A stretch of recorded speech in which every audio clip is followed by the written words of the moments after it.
स्वागत है आप सभी का। खबर दोपहर देख रहे हैं आप और आपके साथ मैं हूं ऋषिका। प्रधानमंत्री नरेंद्र मोदी ने वीडियो कॉन्फ्रेंसिंग के माध्यम से केंद्र राज्य विज्ञान सम्मेलन का उद्घाटन किया है। 2 दिवसीय कॉन्क्लेव का आयोजन साइंस सिटी अहमदाबाद में किया जा रहा है। इसमें STI विजन 2047 सहित विभिन्न विषयगत क्षेत्रों पर सत्र शामिल होंगे। उद्घाटन के बाद पीएम मोदी ने अपना संबोधन भी दिया। पीएम मोदी ने कहा कि 21वीं सदी के भारत के विकास में विज्ञान उस ऊर्जा की तरह है जिसमें हर क्षेत्र के विकास को, हर राज्य के विकास को गति देने का सामर्थ्य है। आज जब भारत चौथी औद्योगिक क्रांति का नेतृत्व करने की तरफ बढ़ रहा है तो उसमें भारत की साइंस और इस क्षेत्र से जुड़े लोगों की भूमिका काफी अहम है। पीएम मोदी ने कहा कि जब ज्ञान विज्ञान से हमारा परिचय होता है तब संसार की सभी संकटों से मुक्ति का रास्ता अपने आप खुल जाता है। समाधान और नवाचार का आधार विज्ञान ही है। इसी प्रेरणा से आज का नया भारत जय जवान जय किसान, जय विज्ञान के साथ ही जय अनुसंधान का आह्वान करते हुए आगे बढ़ रहा है।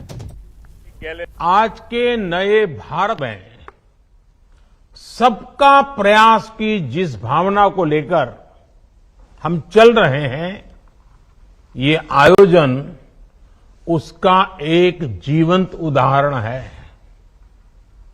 साथियों, 21वीं सदी के भारत के विकास में विज्ञान उस ऊर्जा की तरह है जिसमें हर क्षेत्र के विकास को, हर राज्य के विकास को बहुत गति देने का सामर्थ्य है। आज जब भारत चौथी औद्योगिक क्रांति का नेतृत्व करने की तरफ बढ़ रहा है तो उसमें भारत की साइंस और इस क्षेत्र से जुड़े लोगों की भूमिका बहुत अहम है। ऐसे में नीति निर्माताओं का, शासन प्रशासन से जुड़े हम लोगों का दायित्व और बढ़ जाता है। और अब बात गृह मंत्री अमित शाह के मिशन राजस्थान की। मारवाड़ में बीजेपी की चुनावी तैयारियों को गति देने के लिए गृह मंत्री अमित शाह जोधपुर आए हैं। एयरपोर्ट पर पहुंचने पर कार्यकर्ताओं की ओर से अमित शाह का भव्य स्वागत किया गया। इसके बाद एयरपोर्ट से नेताओं और पदाधिकारियों का काफिला रवाना हुआ। करीब 15 किलोमीटर लंबे इस काफिले में शाह का अलग अलग जगहों पर स्वागत किया गया। एयरपोर्ट से सीधे वो पहले होटल लेक व्यू पहुंचे, जहां ओबीसी मोर्चा की कार्य समिति की बैठक में वो हिस्सा ले रहे हैं। बैठक में शाह कार्यकर्ताओं को जीत का मंत्र देंगे। ओबीसी मोर्चा की कार्य समिति की बैठक के बाद शाह थोड़ी देर में रावण का चबूतरा मैदान जाएंगे। यहां वो जोधपुर संभाग से आए बूथ अध्यक्षों को संबोधित करेंगे।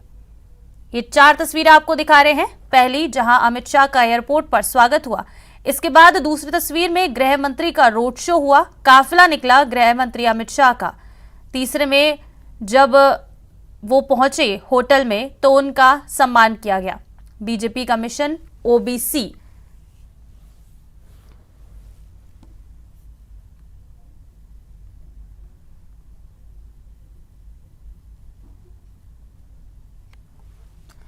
वहीं इससे पहले गृह मंत्री अमित शाह ने जैसलमेर के तनौट माता मंदिर पहुंचकर पूजा अर्चना की। इस दौरान केंद्रीय कृषि राज्य मंत्री कैलाश चौधरी, सीमा सुरक्षा बल के डीजी पंकज सिंह और अन्य नेता अधिकारी भी मौजूद रहे।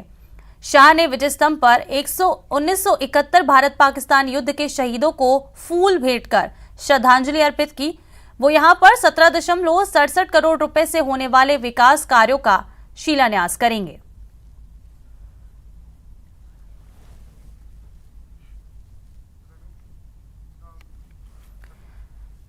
बढ़ते आगे और छत्तीसगढ़ के रायपुर में राष्ट्रीय स्वयंसेवक संघ की 3 दिवसीय समन्वय बैठक जैनम मानस भवन में शुरू हो गई है। 12 सितंबर तक ये बैठक चलेगी। इस बैठक में भाजपा, विश्व हिंदू परिषद, वनवासी कल्याण आश्रम और अखिल भारतीय विद्यार्थी परिषद सहित आरएसएस से प्रेरित 36 संगठनों के प्रमुख पदाधिकारी मौजूद हैं।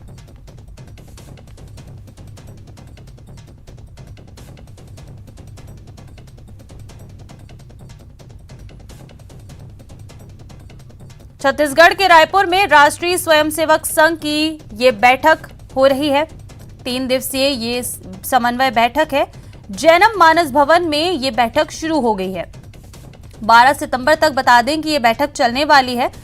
इस बैठक में भारतीय जनता पार्टी, विश्व हिंदू परिषद, वनवासी कल्याण आश्रम और एबीवीपी यानी अखिल भारतीय विद्यार्थी परिषद सहित आरएसएस से प्रेरित 36 संगठनों के प्रमुख पदाधिकारी मौजूद हैं। असदुद्दीन ओवैसी ने पीएम मोदी पर तंज मारते हुए कहा कि देश को कमजोर प्रधानमंत्री की जरूरत है। ताकतवर प्रधानमंत्री देख लिया, कमजोर कमजोर की मदद करेगा, ताकतवर की मदद कर रहा है। मैं चाहता हूं कि देश में खिचड़ी सरकार बने, क्योंकि गुजरात, हैदराबाद और उत्तर प्रदेश की खिचड़ी मुख्तलिफ होती है। तो इसीलिए मेरा मानना यह है कि अब इस देश को एक कमजोर प्रधानमंत्री की जरूरत है। ताकतवर तो देख लिए, अब कमजोर चाहिए ताकि वो कमजोरों की मदद कर सके। ताकतवर की मदद कर रहा है, वो बेचारा कमजोर तो कुछ देख रहा ही नहीं है। तो मेरी ख्वाहिश ये है कि एक खिचड़ी सरकार बने, क्योंकि गुजरात की खिचड़ी, हैदराबाद की खिचड़ी मुख्तलिफ होती है, यूपी की खिचड़ी मुख्तलिफ होती है। और आरएस के कमेंट पर बवाल मचा हुआ है। ब्राह्मण समाज ने इस कमेंट पर नाराजगी जताई है। हिंदू देवी देवताओं के खिलाफ अभद्र कमेंट्स का ये पूरा मामला है। अभद्र कमेंट के स्क्रीनशॉट अब सोशल मीडिया पर वायरल होने लगे हैं। आरएस एसोसिएशन के व्हाट्सएप ग्रुप में मैसेज फॉरवर्ड किया गया था, जिसके बाद ये पूरा बवाल अब शुरू हुआ है। आरएस केसरलाल मीणा ने मैसेज फॉरवर्ड किया। कुछ आरएस ने एक मैसेज पर आपत्ति जताते हुए नसीहत दी है, जिसके बाद आरएस केसरलाल मीणा ने ये मैसेज को डिलीट किया।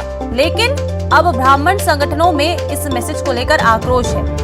आरएस केसरलाल मीणा के खिलाफ कार्रवाई की मांग की जा रही है।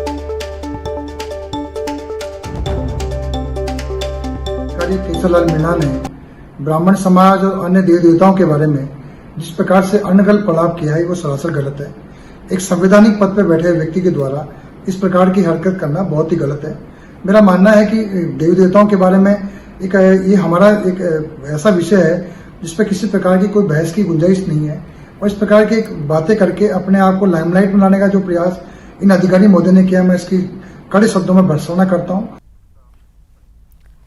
हिंदू देवी देवताओं के खिलाफ अभद्र टिप्पणी का मामला अब तूल पकड़ रहा है। ब्राह्मण संगठनों ने मामले में नाराजगी जताते हुए आरएस केसरलाल मीणा के खिलाफ कार्रवाई की मांग की है। हालांकि अब केसरलाल मीणा ने इस पूरे मामले में माफी मांगी है। आरएस केसरलाल मीणा से एक्सक्लूसिव बातचीत की हमारे संवाददाता सौरभ गृहस्थी ने।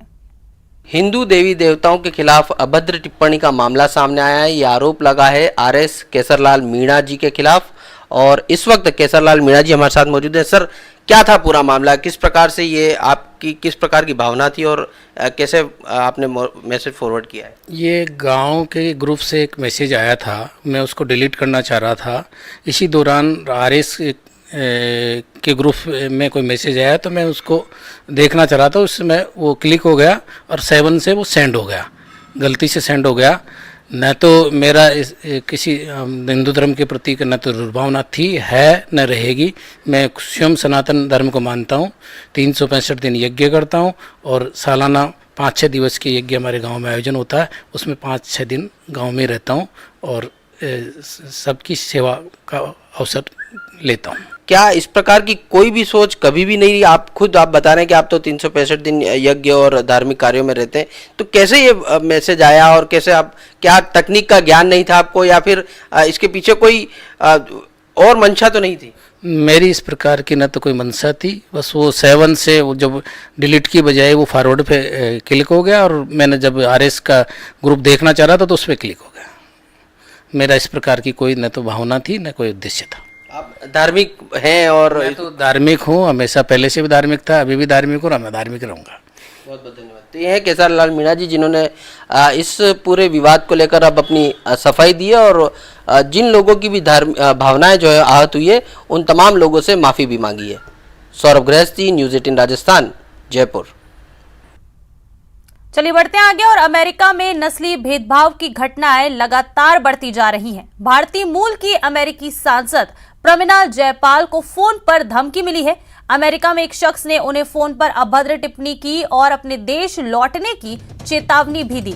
चेन्नई में जन्मी सांसद प्रमिला जयपाल ने गुरुवार को धमकी भरे 5 ऑडियो संदेशों को सोशल मीडिया पर शेयर किया।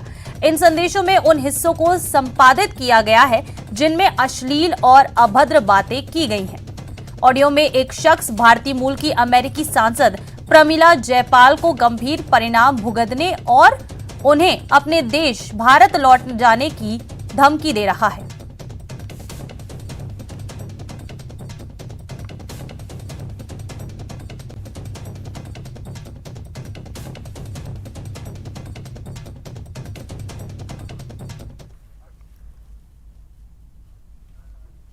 और तमिलनाडु के कन्याकुमारी से कांग्रेस की भारत जोड़ो यात्रा का आज चौथा दिन है। 3,570 किलोमीटर की ये लंबी यात्रा 5 महीने चलेगी और 12 राज्यों से होकर ये यात्रा गुजरेगी। यात्रा पर बात करते हुए राहुल गांधी ने कहा कि ये भारत जोड़ो यात्रा पार्टी के लिए कई मायनों में बहुत महत्वपूर्ण है। हमें लोगों से जुड़ने का मौका मिलेगा, उनकी बातें सुनने का मौका मिलेगा। साथ ही हमारा उद्देश्य है कि हम जनता के करीब जा सकें और समझें कि वो किन किन परेशानियों का सामना कर रहे हैं।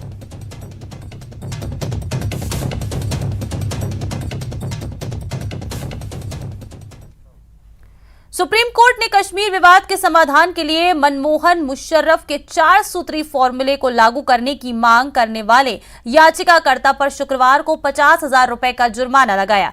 जस्टिस DY चंद्रचूड़ और जस्टिस हेमा कोहली की पीठ ने कहा कि वो IIT मुंबई से स्नातक प्रभाकर वेंकटेश देशपांडे की ओर से दायर याचिका पर विचार करने की इच्छुक नहीं है।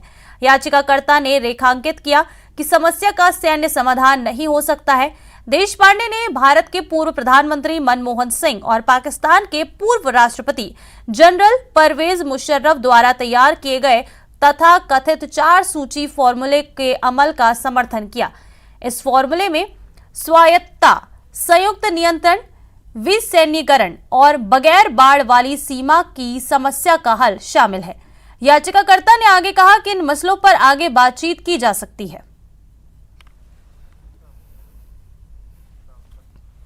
और चलिए झालावाड़ से एक बड़ी खबर बता दें आपको। यहां नशे के खिलाफ डग पुलिस की बड़ी कार्रवाई देखने को मिली है। 1 करोड़ का ड्रग्स बरामद किया गया है। 1 किलो MDMA ड्रग बरामद हुआ है और एक तस्कर भी पुलिस के हत्थे चढ़ा है। झालावाड़ से ये बड़ी खबर, नशे के खिलाफ डग पुलिस की बड़ी कार्रवाई। 1 करोड़ का ड्रग्स बरामद हुआ है। 1 किलो MDMA ड्रग बरामद हुआ। इसके साथ ही एक तस्कर भी पुलिस के हत्थे चढ़ा है। बड़ी खबर इस वक्त की झालावाड़ से, नशे के खिलाफ डग पुलिस ने बड़ा एक्शन लिया। बड़ी कार्रवाई को अंजाम देते हुए 1 करोड़ के ड्रग्स को बरामद किया है। 1 करोड़ रुपए का ये ड्रग्स बताया जा रहा है। मादक पदार्थों के संबंध में चलाए जा रहे विशेष अभियान के संदर्भ में लगातार दूसरी कार्रवाई करते हुए कल दिनांक 9 सितंबर को दुधालिया चौकी के सामने दौरान नाकाबंदी एक अभियुक्त जिसको मोटरसाइकिल सहित 1 किलो MDMA जो अवैध मादक पदार्थ है स्वापक होती है, तो उसके अंतर्गत उसको गिरफ्तार कर। तो ज्यादा जानकारी के लिए बात करेंगे संवाददाता तरुण से। तरुण, क्या कुछ जानकारी है इस पूरे मामले में? डग पुलिस ने बड़ी कार्रवाई की है। जी बिल्कुल, डग पुलिस ने एक ये बड़ी कार्रवाई की है जिसके तहत जो डग पुलिस है ये बड़ौद रोड पर नाकाबंदी कर रही थी। पास ही दुधालिया पुलिस चौकी भी है, तो वहीं पर ये नाकाबंदी चल रही थी। इसी दौरान नाकाबंदी के दौरान पुलिस कर्मियों को एक युवक को देखकर संदेह हुआ और जब उसकी संदेह के आधार पर पुलिस ने तलाशी ली तो उसके पास से जो ये अवैध मादक पदार्थ MDMA जो ड्रग है ये 1 किलो बरामद हुआ है। मोटरसाइकिल के चेसिस के अंदर ये छिपाया हुआ था। इसके बाद से ही पुलिस ने इसको तुरंत गिरफ्तार किया और अभी इसका जो नेटवर्क है उसके बारे में गहन पूछताछ की जा रही है। मैं आपको बता दूं कि जो MDMA ड्रग है इसकी अंतर्राष्ट्रीय बाजार कीमत करीब 1 करोड़ रुपए बताई जा रही है और ये बड़े महानगरों की रेव पार्टियों में भी इस्तेमाल होने की बातें आती है सामने यदा कदा। जी तरुण, 1 किलो एमडीएमए ड्रग बरामद हुआ है और 1 करोड़ की इन ड्रग्स की कीमत बताई जा रही है। क्या लगता है कितना बड़ा गिरोह हो सकता है? सिर्फ एक ही तस्कर अभी पुलिस के हत्थे चढ़ा है? जी बिल्कुल, इसके पीछे बड़ा गिरोह होने की संभावना है, क्योंकि जो ये युवक पकड़ाया है युवराज नाम का, ये इलाके के चाचुरनी गांव का रहने वाला है जी। और चूंकि इसी क्षेत्र से दिल्ली मुंबई रेलवे ट्रैक निकलता है और ये एरिया मादक पदार्थ तस्करी के लिए पूर्व में भी पूरे देश भर में कुख्यात रहा है। पूरे देश भर के बड़े तस्करों का यहाँ पर आना जाना लगा रहता है, तो इसी हिसाब से पुलिस इसको एक बड़ी कार्यवाही के रूप में देख रही है और अब इस पूरे नेटवर्क को खंगाला जा रहा है कि आखिर ये इतना बड़ी जो ये ड्रग है इसको कहां से लेकर आया था और इसकी कहां पर सप्लाई होनी थी। इस पूरी चेन को अब पुलिस खंगालने में जुटी हुई है। जी तरुण, जो एक तस्कर पुलिस के हत्थे चढ़ा है उससे क्या कुछ अभी तक जानकारी कुछ सामने आई है कि इस पूरे गिरोह का कितना बड़ा नेटवर्क है? जी फिलहाल जो युवक गिरफ्तार हुआ है वो इसी एरिया का गांव का एक चाचुरनी गांव का रहने वाला युवक है और पुलिस को अंदेशा है कि जो ये युवक है ये केवल कैरियर का काम करता था। इसके पीछे बड़े तस्कर इसमें शामिल हो सकते हैं और चूंकि जो एनडीपीएस एक्ट में प्रावधान है कि उस संबंधित थाने की पुलिस उसकी जांच नहीं करती बल्कि दूसरे थाने की पुलिस इस मामले में जांच करेगी, तो चोमेला गंगधार के थाना अध्यक्ष सीआई को इस मामले की जांच सौंपी गई है और जो गंगधार डीएसपी प्रेम कुमार है उनके नेतृत्व में गहन से पूछताछ की जा रही है इस पूरे नेटवर्क के खुलासे के लिए। जी चलिए तरुण, बहुत शुक्रिया आपका इस तमाम जानकारी के लिए।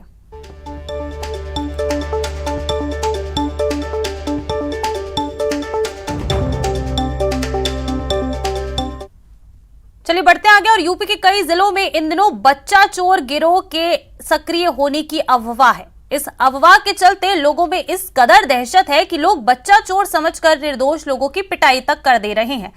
शहर शहर अफवाह उड़ी है। आपके टीवी स्क्रीन पर 6 तस्वीरें हैं। लखनऊ, अयोध्या, जौनपुर, अमरोहा, गोरखपुर और प्रतापगढ़ की ये 6 तस्वीरें हैं जो ये बताने के लिए काफी है कि बच्चा चोरी की अफवाह से लोगों में किस कदर दहशत है। इन 6 तस्वीरों के जरिए आपको ये बताने की कोशिश हम कर रहे हैं कि यूपी के कई जिलों में इन दिनों बच्चा चोर गिरोह के सक्रिय होने की अफवाह किस तरह से है। निर्दोषों को भी यहां दोषी समझकर पीट दिया जाता है।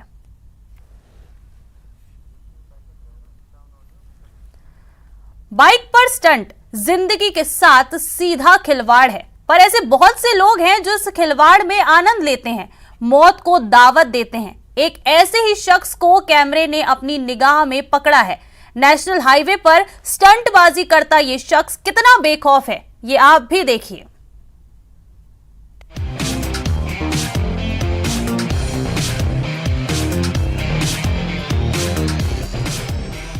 नेशनल हाईवे 21 पर स्टंटबाजी करते इस शख्स को देखिए।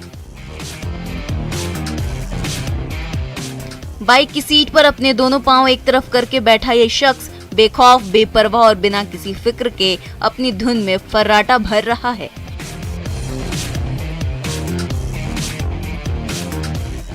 कभी ये चलती बाइक में दोनों पांव एक तरफ करके बैठा हुआ नजर आता है, कभी हाथ छोड़कर बाइक ड्राइव करता दिखाई देता है।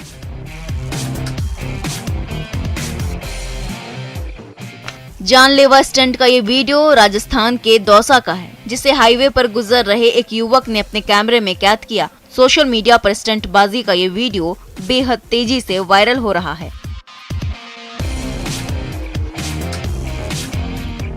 वीडियो में आप देख सकते हैं कि युवक अपने दोनों पैर एक तरफ करके बाइक ड्राइव कर रहा है। उसने बाइक का हैंडल भी हाथों से नहीं पकड़ रखा। जैसे ही बाइक सवार को आगे 2 ट्रक दिखाई देते हैं तो वो अपने पैरों को तो बाइक पर सही तरीके से रखता है, लेकिन दोनों ट्रकों के बीच हाथ छोड़कर ही बाइक निकालता है।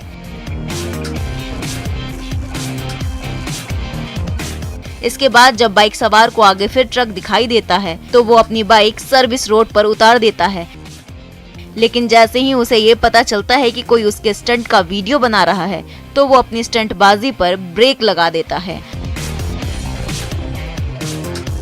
और उसे ठीक से चलाते हुए गलियों में गुम हो जाता है। नेशनल हाईवे पर अपनी जिंदगी के साथ खतरनाक खिलवाड़ करने वाले ये स्टंटबाज बाइक चलाने में चाहे कितने भी कुशल क्यों न हो, ये स्टंटबाजी हादसे को न्योता दे रही है। ये साहस नहीं, दुस्साहस है।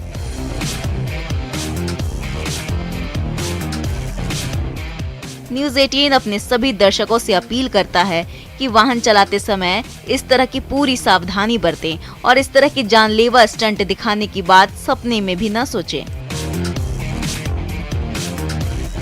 ये वीडियो पुलिस को भी देखना चाहिए ताकि नेशनल हाईवे पर यातायात नियमों की धज्जियां उड़ाने वालों पर सख्त कार्रवाई की जा सके।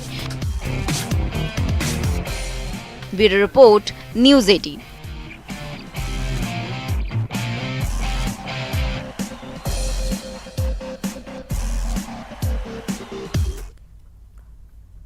खेल बड़ा है, बहुत बड़ा, और खिलाड़ी उससे भी बड़ा है।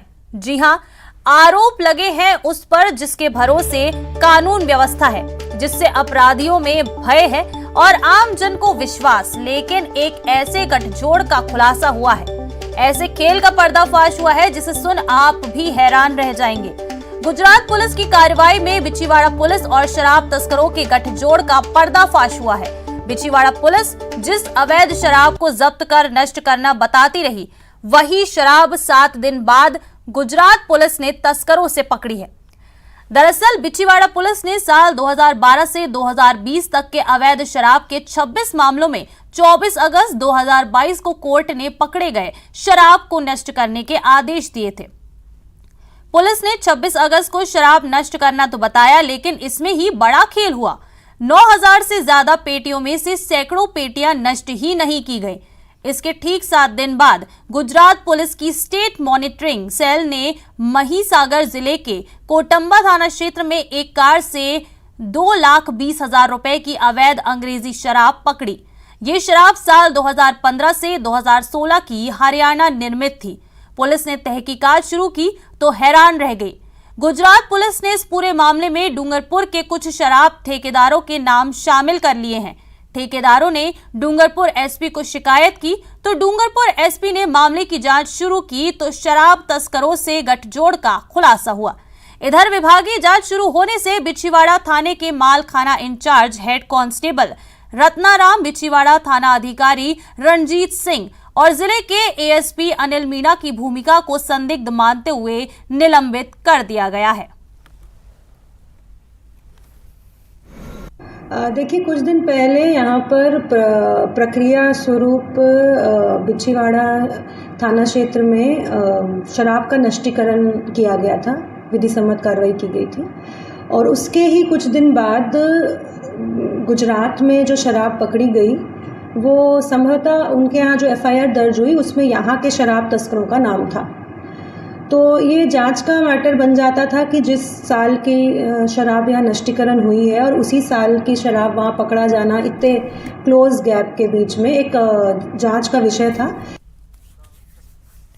चलिए, इस बुलेटिन में फिलहाल इतना ही। मुझे दीजिए इजाजत। नमस्कार।